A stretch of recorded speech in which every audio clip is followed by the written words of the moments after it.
Good morning guys.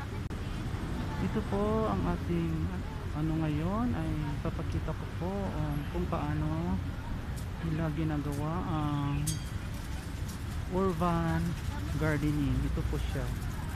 Ito po siya guys at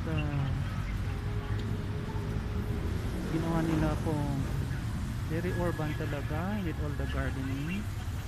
So ayan guys. Ito po yung mga klase ng mga ayan cactus. Ito po ayan gaganda nila. Ito po mismo ito ay sa park po ito ng Baguio City. So ayan guys, it is sinasabi nila na urban gardening. So guys, ito po ipakita ko po sa inyo kung paano nila ginawa po yung mga paso-paso at ayan ginawa nilang para nilang hinagdan-hagdan siya para po o di ba para makita natin na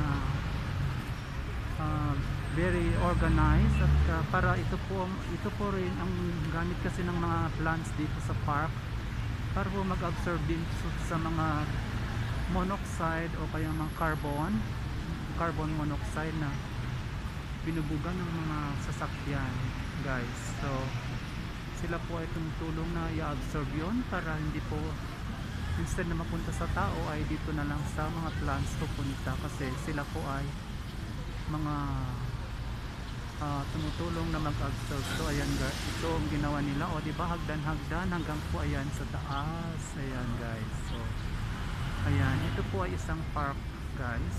So ayan, this is what we call urban gardening, okay, and beautification. Ayan dito kasi po ang which is Malcolm Square, Baguio City. So diba sabi nga nila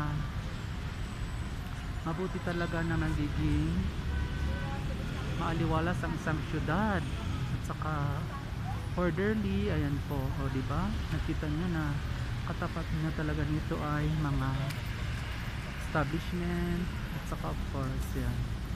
So ang ating mabutihing mayor na si Mayor Magalong, siya po ang may project ng mga ganito. Ayan sabi niya urban gardening and beautification o diba. So ayan guys, so diba ang linis-linis. So ayan, so thank you for having me and of course like and subscribe to my channel if you're not yet subscribed. So this is for today and thank you for watching.